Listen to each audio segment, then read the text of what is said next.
Hello friends, நம்ம இன்றைக்கி இந்த வீடியோவில் என்ன பார்க்க போகிறோம்னா, எப்படி வெர்மி கம்போஸ்ட் வந்து மேக் பண்ணுறது, அதை பற்றி தான் நம்ம இன்றைக்கி இந்த வீடியோவில் பார்க்க போகிறோம். ஃபஸ்ட்டு வெர்மி கம்போஸ்ட் மேக் பண்ணுறதுக்கு என்னென்ன மெட்டீரியல்ஸ் தேவை, ஃபஸ்ட்டு அதுக்கு என்ன மாதிரி மண்புழு தேவை, அதுக்கடுத்து வெர்மி கம்போஸ்ட்டோட மேஜர் ரோல் என்ன பிளான்ட்டுக்கு, அதுக்கடுத்து வெர்மி கம்போஸ்ட்டில் எவ்வளோ நைட்ரேஜன், எவ்வளோ பாஸ்பரஸ், எவ்வளோ பொட்டாஸ் இருக்குது, அதை பற்றி நம்ம இந்த வீடியோவில் ஃபுல் வெர்மி கம்போஸ்ட் எப்படி எந்தெந்த ப்ராடக்ட்லேருந்து மேக் பண்ணி எப்படி அதை சேல் பண்ணுற வரைக்கும். ஃபஸ்ட்டு வெர்மி கம்போஸ்ட் மேக் பண்ணுறதுக்கு organic materials and animal cow dung தேவை. ஆர்கானிக் மெட்டீரியல்ஸ் அப்படிங்கிறது பிளான்ட்டோட வேஸ்ட்டு, அதுக்கடுத்து பிளான்ட்டோட அந்த லீஃப் சொல்லுவாங்களே, இந்த இப்போ ஃபாரஸ்ட் ஏரியாலாம் போய் பார்த்தீங்கன்னா அந்த லீஃப் வந்து கீழே விழுந்து கிடக்கும். அந்த லீஃப்ஸு நம்ம அந்த மாதிரி ஆர்கானிக் ரிலேட்டடாக இருக்கக்கூடிய மெட்டீரியல்ஸ் எல்லாத்தையும் எடுத்துக்கிட்டு, அதுக்கடுத்து அனிமல் கவுடங் இருந்தாலும் ஓகே, அதுக்கடுத்து இந்த ஆட்டு புழுக்கட்டை, அதுக்கடுத்து செம்பரையாடு, அந்த மாதிரி அனிமல் வேஸ்ட்டு ஃபுல்லாமே எதுனாலும் ஓகே, நம்ம வெர்மி கம்போஸ்ட் மேக் பண்ணலாம்.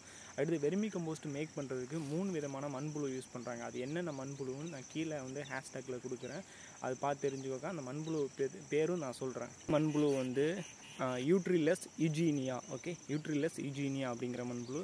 இரண்டாவது மண்புழு வந்து எசீனியா போட்டியேட்டா, ஓகே, எசீனியா போட்டியேட்டா, ஓகே. மூன்றாவது மண்புழு ஃபெராக்சினஸ் எக்ஸிவேட்டாஸ், ஓகே. இந்த 3 மண்புழு தான் வேர்ல்டு ஃபுல்லாமே வெர்மி கம்போஸ்ட் மேக் பண்ணுறதுக்கு வந்து யூஸ் பண்ணுறாங்க, சரியா. இந்த நம்ம தமிழ்நாட்டு, அதாவது நம்ம இந்தியா பொறுத்தவரை மேக்ஸிமம் அதிகமாக யூஸ் பண்ணுற மண்புழு வந்து எந்த ரகமான மண்புழு யூஸ் பண்ணுறாங்கன்னா எசீனியா ஃபேட்டியேட்டா தான் அதிகமாக யூஸ் பண்ணுறாங்க. இந்த மண்புழு வந்து நீங்கள் எல்லா இடத்துலையும் போய் வாங்கிக்கலாம். எங்கே வாங்கிக்கலாம்னா, எக்ஸாம்பிளுக்கு வந்து கிள்ளிக்குளம் காலேஜ் இருக்குல்ல, VOC Chidambaranar agriculture college and research institute in Killikulam கேம்பஸில் போய் நீங்கள் இந்த மண்புழு வாங்கிக்கலாம். இல்லைன்னா கோயம்புத்தூர் அக்ரிகல்ச்சர் ரிலேட்டடான கேம்பஸில் போய் நீங்கள் கண்டிப்பாக இந்த மண்புழு வாங்கிக்கலாம், ஓகே. 1 கிலோ வந்து 1000 ரூபீஸ் இருக்குன்னு நினைக்கிறேன், ஓகே சார், இருக்கும், ஓகே. அந்த மாதிரி வாங்கி நீங்கள் மேக் பண்ணிக்கலாம், okay. Rich organic content, okay. Organic content எவ்வளோ இருக்குன்னா, கிட்டத்தட்ட 47% வந்து ஆர்கானிக் கார்பன் இருக்குது, ஓகே. 47% வந்து வெர்மி கம்போஸ்ட், அதாவது மண்புழு மூலம் மேக் பண்ணக்கூடிய உரத்துக்கு வந்து 47% வந்து கார்பன் கண்டென்ட் இருக்குது, ஓகே. இந்த 47% கார்பன் கண்டென்ட் வந்து மெயினாக வந்து பிளான்ட்டை வந்து சாயிலோட ஸ்ட்ரக்சரை வந்து ஸ்டிமுலேட் பண்ணுது. அதாவது ஸ்டிமுலேட் பண்ணுதுன்னா, மண்புழு மூலம் உருவாகக்கூடிய இந்த வெர்மி கம்போஸ்ட் வந்து மெயினாக அதிகமாக எதுக்கு யூஸ் பண்ணுறாங்கன்னா, ஹார்டிகல்ச்சர் ரிலேட்டட் கிராப்ஸுக்கு தான் அதிகமாக யூஸ் பண்ணுவாங்க. ஏன்னா ஹார்டிகல்ச்சர் ரிலேட்டட் கிராப்ஸில் தான் அதிகமான இந்த பாட் கல்ச்சர்னு சொல்லுவாங்க. அதாவது சின்ன சின்ன பூந்தொட்டியில் வந்து பிளான்ட் வைக்கிறது, அந்த பிளான்ட் வந்து நல்ல கண்டிஷனில் வளர்கிறதுக்கு நம்ம இந்த மாதிரி வெர்மி கம்போஸ்ட் தேவைப்படுறது, ஓகே. அதனால் இந்த மாதிரி வெர்மி கம்போஸ்ட்டுங்கிறது ஒரு மைன்யூட்டான உரமாக இருக்கிறதுனால ரூட் வந்து ஈஸியாக பெனிட்ரேட் ஆகும். அதுக்காண்டியே மெயினாக இந்த வெர்மி கம்போஸ்ட் வந்து யூஸ் பண்ணிக்கிட்டு இருக்காங்க. இந்த வெர்மி கம்போஸ்ட் வந்து நம்ம இப்போ இந்த வெர்மி கம்போஸ்ட்டோட மேஜர் ரோல் என்னென்ன ரோல்லாம் இருக்குது அப்படின்னு பார்ப்போம். சாயிலோட ஸ்ட்ரக்சரை இம்ப்ரூவ் பண்ணுது, ஓகே. ஸ்ட்ரக்சர் எப்படி சார் இம்ப்ரூவ் பண்ணுதுன்னா, ஸ்ட்ரக்சரை வந்து இப்போ வந்து ஒரு ஹார்டான சர்ஃபேஸில் வந்து நம்ம இந்த மாதிரி வெர்மி கம்போஸ்ட் நீங்கள் அப்ளை பண்ணால் அந்த சாயில் உங்களுக்கு வந்து லூஸ் ஆகும், ஓகே. லூஸ் ஆகுறதுனால அது சாஃப்ட்னஸ் கிடைக்கிறதுனால ரூட் வந்து ஈஸியாக பெனிட்ரேஷன் ஆகி அதுக்கு தேவையான சத்துக்களை எடுத்துக்கும், ஓகே. அதுதான் சாயிலோட improvement structure, okay. Second point வந்து பிளான்ட்டோட ரூட்டை வந்து ஸ்டிமுலேட் பண்ணி விடும். அதாவது பிளான்ட்டோட ரூட் வந்து ஈஸியாக அதோட நியூட்ரியன்ஸ், இப்போ வெர்மி கம்போஸ்ட்டில் வந்து வாட்டர் இருந்தால் பிளான்ட் வந்து ஈஸியாக அப்சர்வ் பண்ணிக்கணும். இப்போ ஒரு ஹார்டான சாயிலில் வாட்டர் இருந்தாலும் பிளான்ட்டெல்லாம் அப்சர்வ் பண்ண முடியாது. அந்த மாதிரி இருக்கலாம். இந்த வெர்மி கம்போஸ்ட் வந்து நல்ல சாஃப்ட்னஸாக இருக்கும், அதுவும் ரூட் ஈஸியாக பெனிட்ரேஷன் ஆகும். அதனால் பிளான்ட் வந்து ஈஸியாக ரூட் வந்து நல்லா ஸ்ப்ரெட் ஆகி நல்லா அதுக்கு தேவையான சத்துக்களை எடுத்துக்கும். அதுக்காண்டி இந்த வெர்மி கம்போஸ்ட் இரண்டாவது ரோலாக யூஸ் பண்ணுறாங்க. மூணாவது வந்து இது ஒரு பயாலஜிக்கல் ப்ராப்பர்ட்டியாக செயல்படுது, ஓகே. பயாலஜிக்கல் ப்ராப்பர்ட்டி தான். இப்போ நீங்கள் வெர்மி கம்போஸ்ட் அப்ளை பண்ணிங்கன்னா அதில் வந்து நிறைய மைக்ரோ ஆர்கானிசம் வந்து பிளான்ட்டுக்கு தேவையான நைட்ரேஜனை வந்து வளிமண்டலத்துலேருந்து எடுத்து பிளான்ட்டோட ரூட்டில் வந்து ஃபிக்ஸ் பண்ணி பிளான்ட் க்ரோத்துக்கு வந்து ஹெல்ப் பண்ணணும்.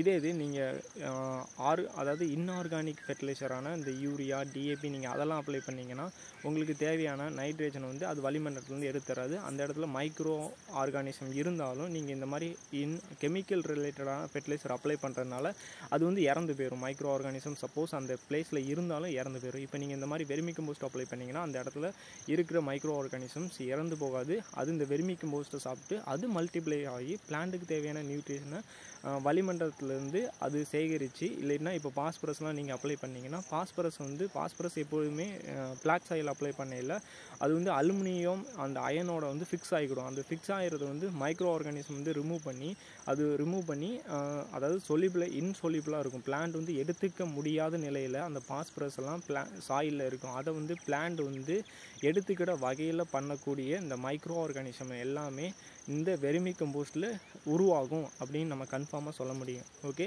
அதனால தான் எல்லாருமே வெர்மி கம்போஸ்ட் சின்ன சின்ன பாட் கல்ச்சருக்கு எல்லாருமே, அதாவது பாட் கல்ச்சர்னால் அந்த பூந்தொட்டியில் செடி வைப்பாங்களே, செடி வச்சு வளர்க்குறவங்க எல்லாருமே அதிகமாக யூஸ் பண்ணுறது இந்த மாதிரி வெர்மி கம்போஸ்ட் தான் யூஸ் பண்ணுறாங்க. வெர்மி கம்போஸ்ட் நீங்கள் ஒரு இடம் போட்டால் போதும், அங்கே மைக்ரோ ஆர்கானிசம் அதிகமாக இருந்துச்சுன்னா அதுக்கு தேவையான நைட்ரேஜன் வந்து வளிமண்டலத்திலேருந்து நைட்ரேஜன் வந்து 78.9% வந்து வரைக்கும் இருக்கும். அதை வந்து வளிமண்டலத்திலேருந்து நைட்ரேஜன் எடுக்கக்கூடிய ஒரே பவர் வந்து சில சின்ன சின்ன மைக்ரோ ஆர்கானிசத்துக்கு அது இருக்குது. எக்ஸாம்பிளுக்கு ரைசோபியம் வந்து நீங்கள் பல்சஸ்க்கு மெயினாக அப்ளை பண்ணிங்கன்னா அது வளிமண்டலத்தோட நைட்ரேஜனை எடுத்துரும். அதே மாதிரி சில மைக்ரோ ஆர்கானிசம் வந்து இங்கே வந்து உருவாக வாய்ப்பு இருக்குது நிறையாவே. அதனால தான் எல்லாருமே வெர்மி கம்போஸ்ட் யூஸ் பண்ணுறாங்க. ஓகே, இது வந்து 3வது ரோல். 4வது ரோல் வந்து இப்போ பிளான்ட் வந்து இது ஒரு ஜெல்லிங் ஏஜெண்டாக கூட யூஸ் ஆகுது அப்படின்னு கூட சொல்கிறாங்க. ஜெல்லிங்க இந்த வெர்மி கம்போஸ்ட் அப்ளை பண்ணுறதுனால உங்களுக்கு வந்து எந்த விதமான பாதிப்புமே இல்லை. அதாவது ரெசிடியூவல் எஃபெக்ட். ஓகே, எந்த விதமான இது வந்து எஃபெக்ட், அதாவது நீங்கள் கெமிக்கலாக அப்ளை பண்ணுறத கூட இந்த வெர்மி கம்போஸ்ட் நீங்கள் அப்ளை பண்ணுறதுனால உங்களுக்கு உண்டான பாதிப்பை வந்து இது ரொம்பவே கம்மி பண்ணுது. அதனால தான் ரெடியூஸ் த எஃபெக்ட் அப்படிங்கிறாங்க. ஓகே, ரெடியூஸ் த எஃபெக்ட்னா அந்த இப்போ நீங்கள் கெமிக்கல் அப்ளை பண்ணுறதுனால பிளான்ட்டில் அது இருந்துக்கிட்டே இருக்கும் சாயிலில். ஓகே, ஆனால் நீங்கள் இது அப்ளை பண்ணிங்கன்னா இது வந்து லைஃப் லாங் இருக்கும். அது வந்து லைஃப் லாங் இருக்காது. அது ஒரு குறிப்பிட்ட அந்த பயிரோட டியூரேஷன் வரைக்கும் மட்டும்தான் அந்த கெமிக்கல் வந்து ரியாக்ட் ஆகும். அதுக்கடுத்து வந்து ரியாக்ட் ஆகுது. ஆனால் இது வந்து எப்போதுமே லைஃப் லாங் ரியாக்ட் ஆகிக்கிட்டே இருக்கும் இந்த வெர்மி கம்போஸ்டிங்கில் இருக்கக்கூடிய மைக்ரோ ஆர்கானிசம்ஸ். ஓகே, அதுக்கடுத்து வந்து பெஸ்ட் அண்ட் டிசீஸ் வந்து ரெடியூஸ் பண்ணும். இப்போ வந்து நீங்கள் வெர்மி கம்போஸ்ட் அப்ளை பண்ணிங்கன்னா பெஸ்ட் அண்ட் டிசீஸ் வந்து கம்மியாக தான் வரும். எப்படி சொல்கிறேன்னா, இப்போ நீங்கள் நைட்ரேஜன்லாம் நீங்கள் அப்ளை பண்ணால் பிளான்ட் ரொம்ப க்ரீன் ஆயிரும். க்ரீன் ஆனால் சில பூச்சிகள்லாம் அதிகமான பூச்சிகள் வரும். அந்த பூச்சிகளை கண்ட்ரோல் பண்ணுறதுக்கு நம்ம கெமிக்கல் ஸ்ப்ரே பண்ணுவோம். அதில் வந்து இந்த இதெல்லாம் கிடையாது அப்படிங்கிறாங்க. இப்போ நீங்கள் வெர்மி கம்போஸ்ட் அப்ளை பண்ணிங்கன்னா நீங்கள் வந்து அதிகமான பூச்சிக்கொல்லி நீங்கள் அடிக்கிறது குறையும். ஓகே, அதனால் இது வந்து பூச்சிகளையும் நோய்களையும் ரெடியூஸ் பண்ணும் அப்படிங்கிறாங்க. ஓகே, இதுதான் வெர்மி கம்போஸ்டோட மேஜர் ரோல். அதுக்கடுத்து நம்ம வெர்மி கம்போஸ்ட்டில் எவ்வளோ நைட்ரேஜன், எவ்வளோ பாஸ்பரஸ், எவ்வளோ பொட்டாசு, எவ்வளோ மைக்ரோ நியூட்ரியன்ட்டோட பர்சன்டேஜ்லாம் இருக்குதுன்னு பார்ப்போம். ஏன் வெர்மி கம்போஸ்ட்டு அதிக அளவு முக்கியத்துவம் தராங்க அப்படின்னு நம்ம பற்றி பார்ப்போம். ஃபஸ்ட்டு வெர்மி கம்போஸ்ட்டை நீங்கள் ப்ரிப்பரேஷன் பண்ணணும்னா ஃபஸ்ட்டு வந்து நான் சொன்ன மாதிரி என்னென்ன மெட்டீரியல் எடுத்துக்க சொன்னால் அனிமலோட வேஸ்ட்டு, கவுடங்கு அந்த மாதிரி மெட்டீரியல்ஸ் நான் எடுத்துக்க சொன்னேன். இல்லைன்னா லீஃபு, காஞ்ச லீஃபு, அந்த இலைகள் அந்த மாதிரி நான் எடுத்துக்க சொன்னேன். அந்த மாதிரி நீங்கள் அந்த இதெல்லாம் எடுத்துக்கிட்டு வெர்மி கம்போஸ்ட் மேக் பண்ணுறதுக்கு நீங்கள் ஃபஸ்ட்டு வந்து என்ன பண்ணால் ஃபஸ்ட்டு ஒரு பிட்டு மாதிரி தோண்டலாம். இல்லைன்னா சில பேர் வந்து தொட்டி மாதிரி கட்டியிருப்பாங்க. அந்த தொட்டி மாதிரி கட்டிட்டு நீங்கள் அதில் லேயர் பை லேயராக போடணும். ஃபஸ்ட் நீங்கள் கவுடங்கு போடுறீங்கன்னா அதுக்கடுத்து மேலே வந்து கொஞ்சம் போல் யூரியா போடணும். சிந்தட்டிக் இது வந்து போடணும். ஓகே, சிந்தட்டிக் போட்டோன்னா ஈஸியாக ஃபாஸ்ட்டாக வந்து ஃபஸ்ட்டு வந்து நீங்கள் என்ன பண்ணால் டீகம்போஸ்ட் பண்ணணும். ஓகே, நீங்கள் மண்புழுவுக்கு வந்து நீங்கள் ஃபுல்லாக இப்போ அந்த வெர்மி கம்போஸ்ட் இந்த சாணியெலாம் இருக்குல்ல, சாணியெல்லாம் டேரெக்டாக நீங்கள் வந்து மண்புழுவுக்கு வந்து போட்டுறக்கூடாது.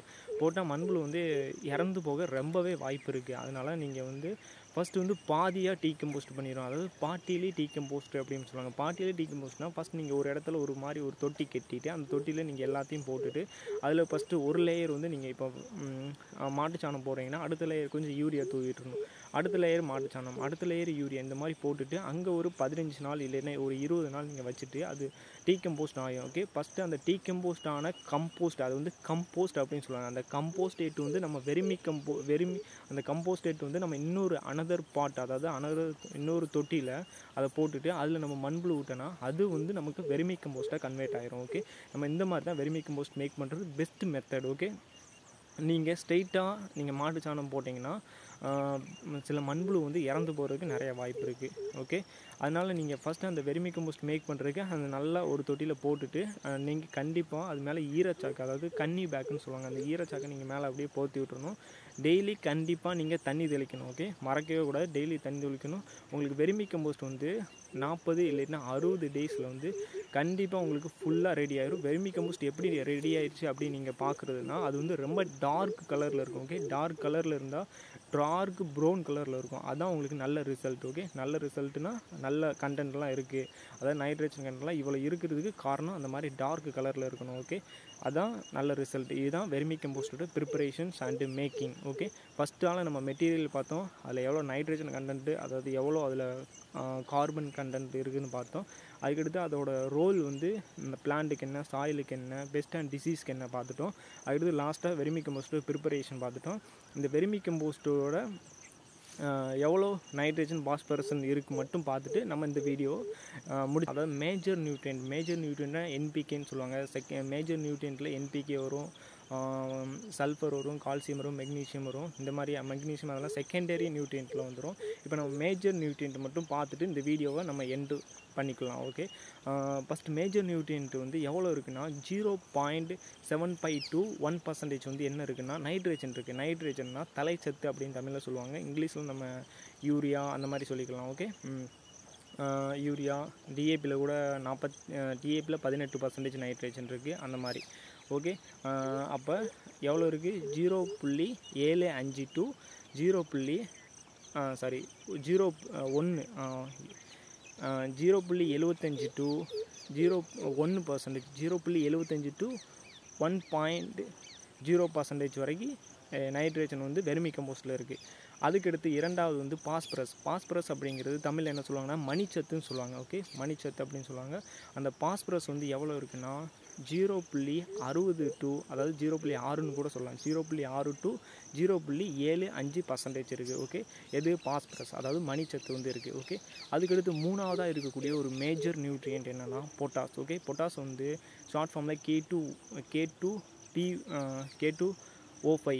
K2O5 அப்படின்னு சொல்லுவாங்க. அதை வந்து அது வந்து எவ்வளோ இருக்குன்னா இருக்குல்ல இதுதான் அதிகமாக இருக்குது. ஓகே, வெர்மி கம்போஸ்ட்டில் அதிகமாக இருக்கக்கூடிய ஒரு நியூட்ரியன்ட் அப்படின்னு கேட்டால் அது வந்து பொட்டாஸ், அதாவது K2O5 அப்படின்னு சொல்லுவாங்க. அது வந்து எவ்வளோ இருக்குன்னா அது வந்து 0.75 to 1.5% வரைக்கும் இருக்குது. ஓகே, எவ்வளவு 0.75 to 1.5% வரைக்கும் நம்ம வெர்மி கம்போஸ்ட்டில் நம்ம இந்த பொட்டாஸ் இருக்குது. Okay, thank you friends. நம்ம இவ்வளோ தான் வெர்மி கம்போஸ்ட் மேக் பண்ண வீடியோ. வெர்மி கம்போஸ்ட் எப்படி ப்ரிப்பரேஷன் பண்ணுறது, வெர்மி கம்போஸ்ட்டை எப்படி நம்ம இது பண்ணுறது. ஆனால் நம்ம வெர்மி கம்போஸ்ட்டை இப்படி தான் நம்ம வெர்மி கம்போஸ்ட்டை அதிகமாக யூஸ் பண்ணுறது பிளான்ட்டுக்கு தான் யூஸ் பண்ணணும். அதுவும் ஹார்டிகல்ச்சர் பிளான்ட்டுக்கு யூஸ் பண்ணலாம். வெர்மி கம்போஸ்ட் ஒரு ஆர்கானிக் ஃபெர்டிலைசர். Okay, thank you.